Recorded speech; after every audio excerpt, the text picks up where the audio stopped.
Can you remember the last time you were truly alone with your thoughts, without any screen flickering in your periphery, without the possibility of escaping to the digital world when reality became uncomfortable? If you can not only remember but feel nostalgic for those moments of real silence, you belong to an endangered species. More than that, you carry in your memory something that future generations will consider mythical, almost incomprehensible. You are a living bridge between two fundamentally different worlds. And this position, far from being nostalgic, places you in a unique and perhaps dangerous situation for the new system emerging around us. We are living through one of the most radical transformations in human history, and most of us don't even realize it. When we observe the great revolutions of the past, the agricultural revolution, the industrial revolution, we can identify them clearly because they have already passed. But in the midst of a revolution, especially one that directly attacks our perception of reality, it's almost impossible to comprehend its magnitude. The digital revolution is not just a technological change.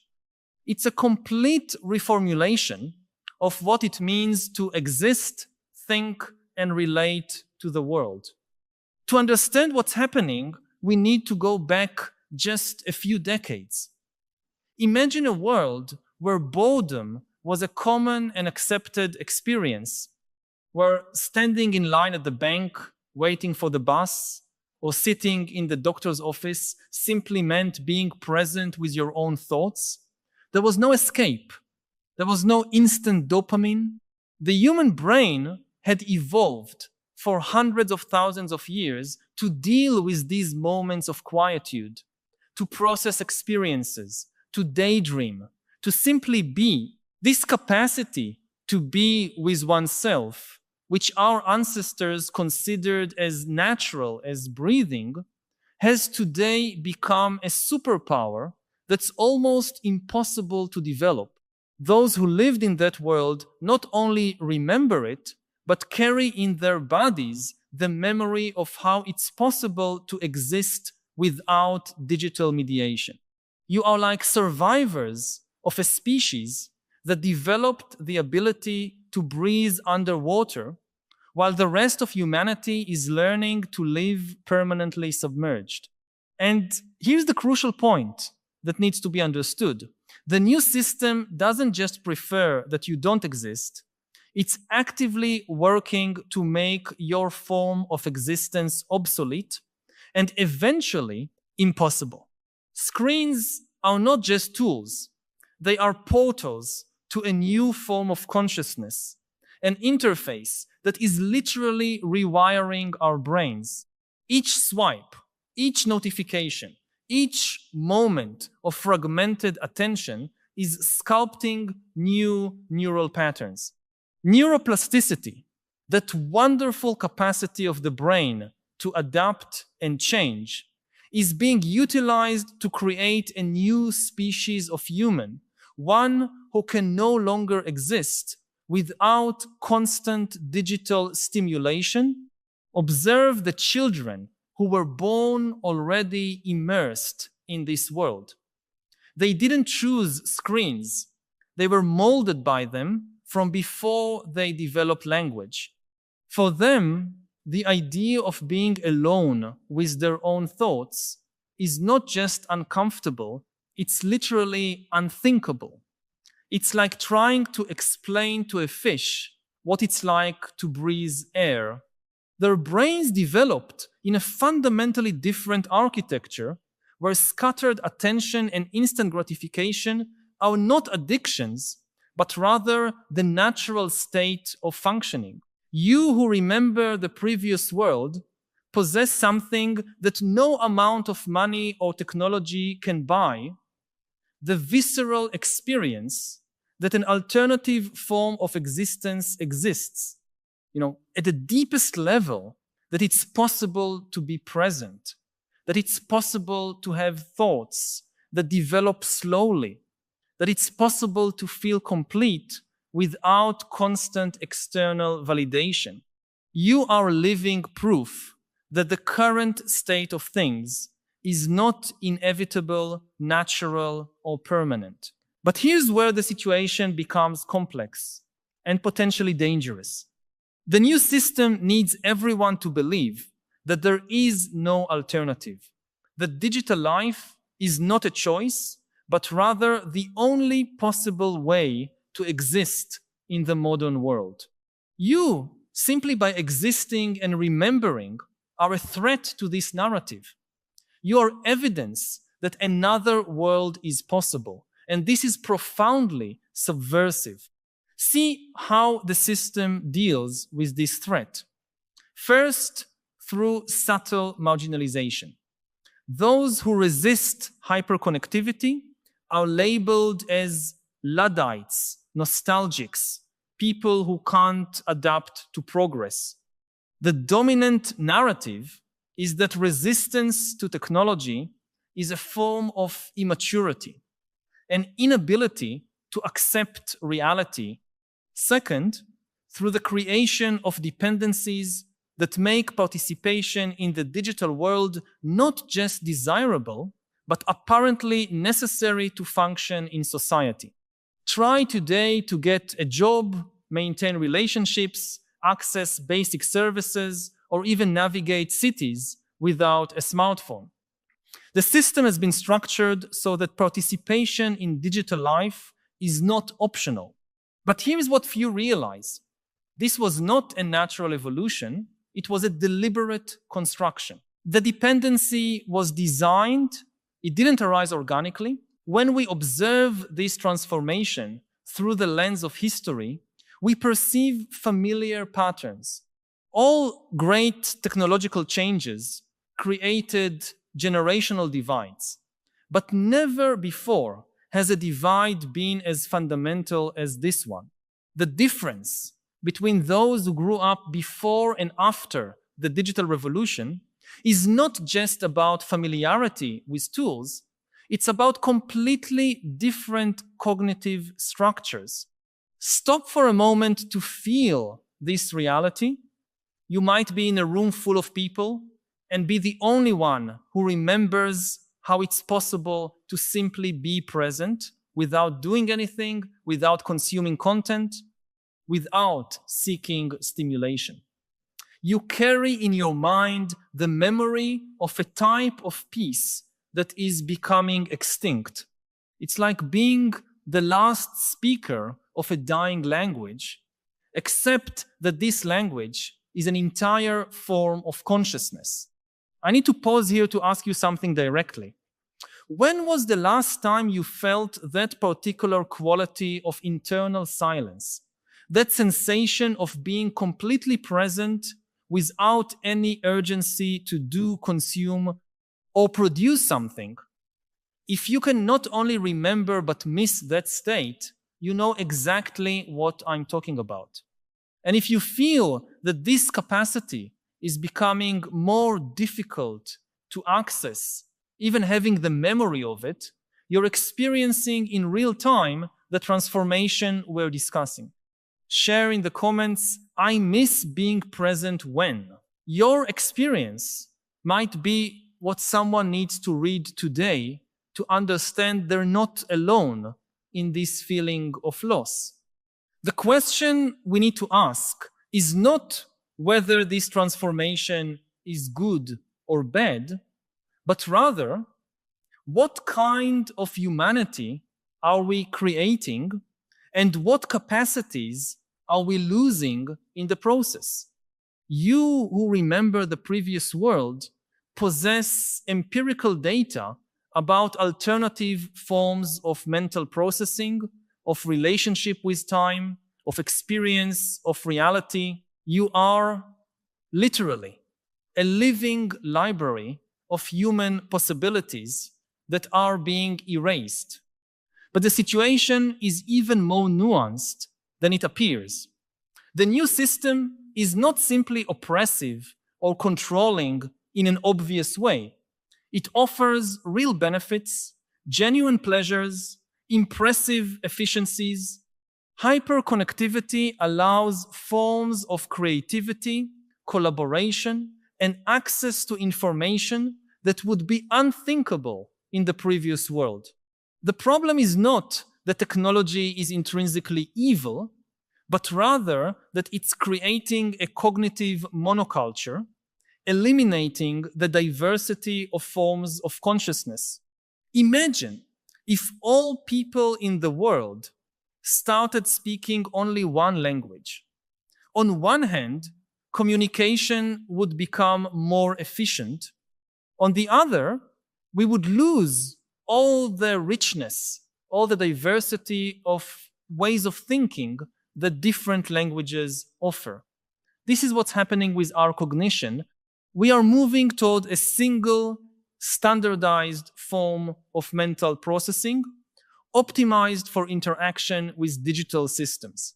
This is where you, who carry the memory of the previous world, become crucial for the future of humanity.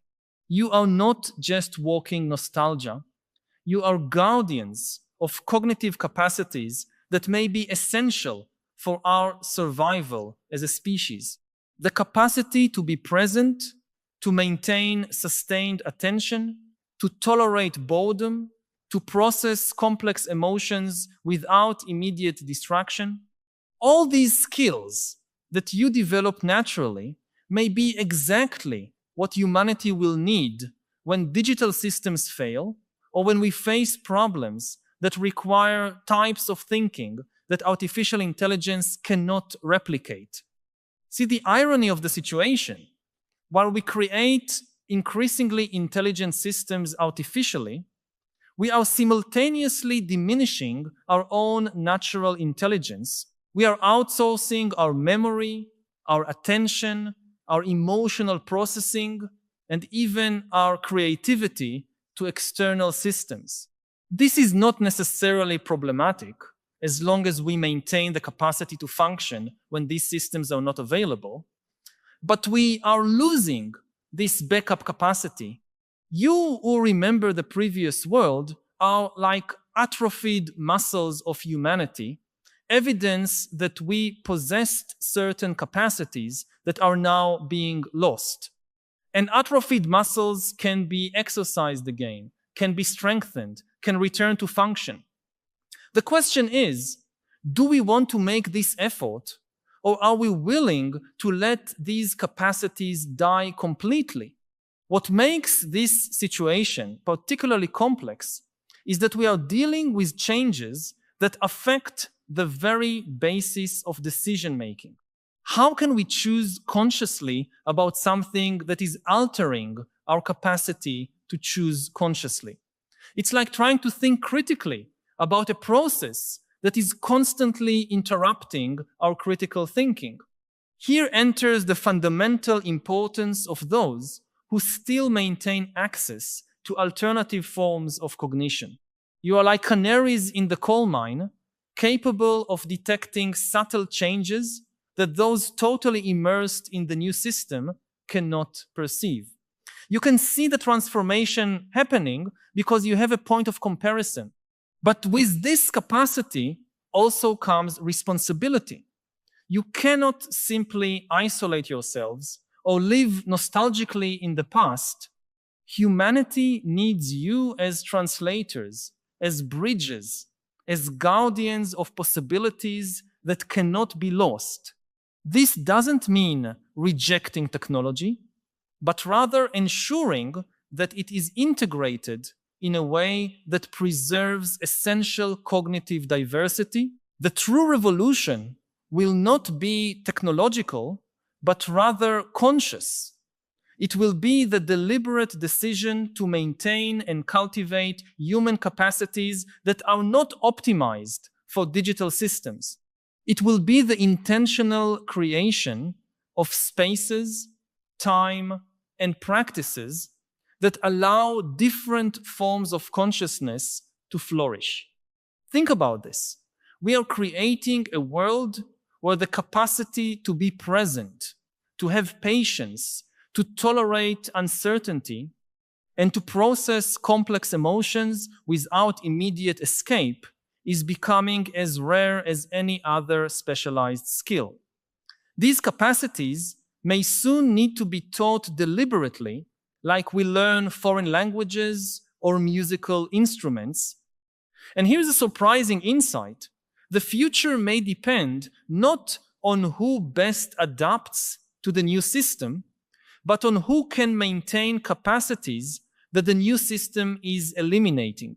When we face crises that cannot be solved by algorithms, when we need creativity that comes from boredom, wisdom that comes from slow reflection, resilience that comes from the capacity to be alone with oneself, it will be to you that humanity will need to turn. The question we should ask is not how to adapt completely to the new system, but how to keep alive the cognitive diversity that may be essential for our future.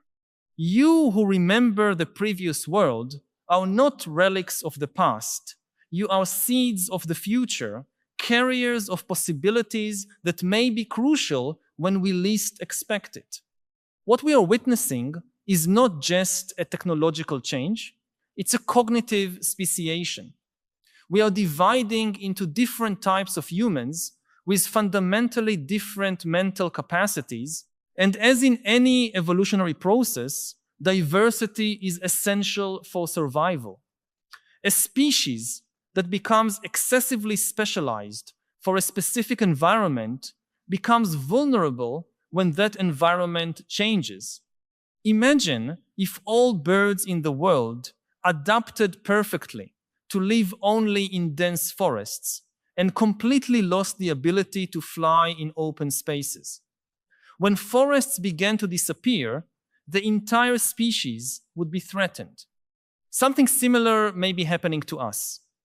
We are cognitively specializing for a digital environment, but losing capacities that may be essential in different contexts.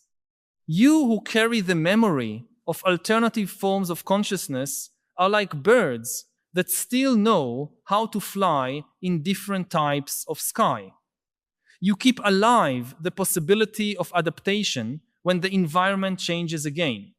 And it will change, because environments always change, especially those built by technologies that evolve exponentially. The central question is not to romanticize the past or blindly resist the future, but rather to consciously navigate this transformation while preserving what is essential about human experience.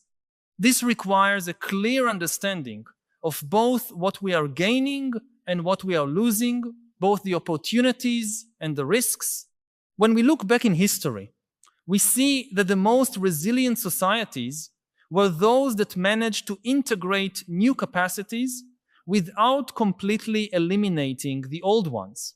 The peoples who survived great transformations were those who maintained adaptive diversity, who preserved multiple forms of knowledge and skill. The digital world offers extraordinary possibilities, but it will only become truly valuable if we can integrate it with human wisdom that has developed over millennia. This conscious integration is the true challenge of our era, and it's only possible if we keep alive the memory and practice of alternative forms of existence.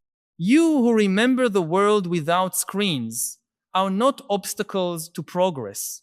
You are guardians of human complexity.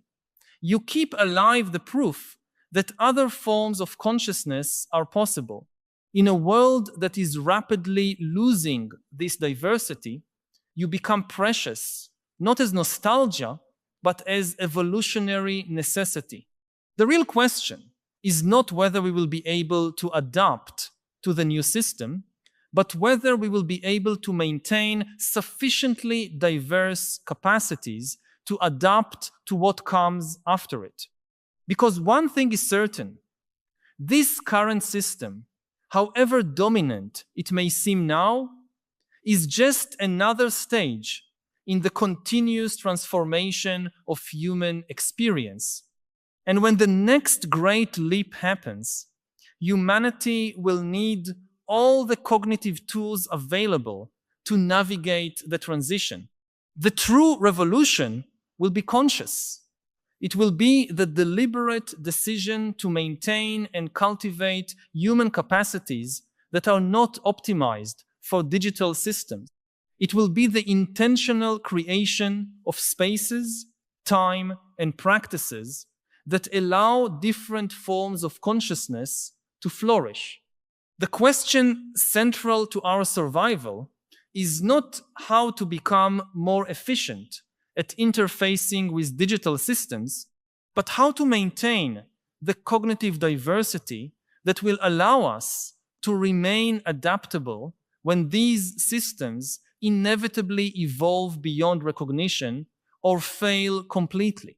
You who carry embodied memory of alternative ways of being are not just nostalgic remnants, you are essential backup systems for human consciousness itself. Consider the profound implications. We are creating a world where the capacity to be present, to sustain attention on single tasks, to tolerate discomfort without immediate relief, to process complex emotions without distraction, to think original thoughts without external input. All these capacities are becoming as specialized and rare as the ability to forge metal by hand or navigate by the stars. They are not disappearing because they are useless, but because our environment no longer requires them for basic survival. But what happens when the environment changes again? What happens when we face challenges that cannot be solved through digital interfaces, that require the kinds of patient, sustained, embodied thinking that we are systematically training out of ourselves? What happens when the systems we depend on fail and we need to fall back on human capacities that no longer exist? You who remember are not just individuals with different preferences or nostalgic attachments. You are living repositories of cognitive technologies that took hundreds of thousands of years to develop and can be lost in a single generation. Your memories are not personal luxuries. They are species-level insurance policies. The tragedy is not just that we might lose these capacities, but that we are losing them unconsciously, without even recognizing their value until they are gone. It's like a library being burned while everyone is distracted by the shiny new digital catalogs, not realizing that some knowledge exists only in the physical books and will be lost forever. If these reflections have touched something you have been feeling, but perhaps have not been able to fully articulate, know that you are not alone. There is a growing community of people who share these concerns about the direction of human consciousness in our era. By subscribing to the channel, you will connect with others who are also consciously navigating these transformations, seeking ways to integrate ancient wisdom with contemporary realities. Each week, we explore together questions that go beyond superficial narratives about technology and progress, touching the roots of how we became human and how we can remain human amid accelerated changes. This is a continuous journey of discovery and conscious preservation of essential possibilities. Subscribe so we can continue this crucial conversation about how to keep alive the richness of human experience in a world that often pressures us to simplify and standardize our consciousness. Remember, you are not just witnesses to a transformation. You are active participants in determining what humanity will become. The memory you carry and the capacities you maintain may be exactly what determines whether this transformation leads us to truly enriching evolution or to regression disguised as progress. The future of human consciousness may literally depend on you choosing to preserve and cultivate what you know is possible, even when the world around insists that it no longer matters. Every year, more than 1 million people die all over the world in car accidents. Most of them are caused by human error, like people drinking and then driving or falling asleep at the wheel or whatever. Self-driving vehicles are likely to save about 1 million lives every year. This is amazing. You think about climate change. So yes, developing the AIs will consume a lot of energy, but they could also find new sources of energy, new ways to harness energy that could be our best shot at preventing ecological collapse. So there is enormous positive potential. We shouldn't deny that. We should be aware of it. And on the other hand, it's very difficult to appreciate the dangers because the dangers, again, they are kind of alien. The most important taboo of the global liberal order was that strong countries cannot just invade and conquer other countries by force of arms just because they are stronger. It has been, I would say, the most amazing political and maybe moral achievement of humankind. And the place to see that it was a reality is in government budgets. You know, people talk about peace and war, and they think about, you know, all these pacifist literature or poetry. Don't read poetry, read government budgets. And government budgets over the last 20 or 30 years have been the most amazing thing to read. More than 80% of the budget of the Roman Empire was spent on soldiers, warships, fortresses, weapons. And this was the situation until the 20th century. In the early 20th century, more than 50% is spent on the military. In the early 21st century, all over the world, taking all countries, the average expenditure went down to between 6 and 7%, compared to 10% average spent on healthcare. It was the first time in human history that governments spent more money on healthcare than on the military. And it was all based on this basic taboo that, okay, there are civil wars, there are revolts, revolutions, we didn't solve all problems. But one thing is off the table. You cannot invade and conquer another country just because you're stronger. And this taboo has now been broken. Another story is about Tiberius, the Roman Emperor Tiberius.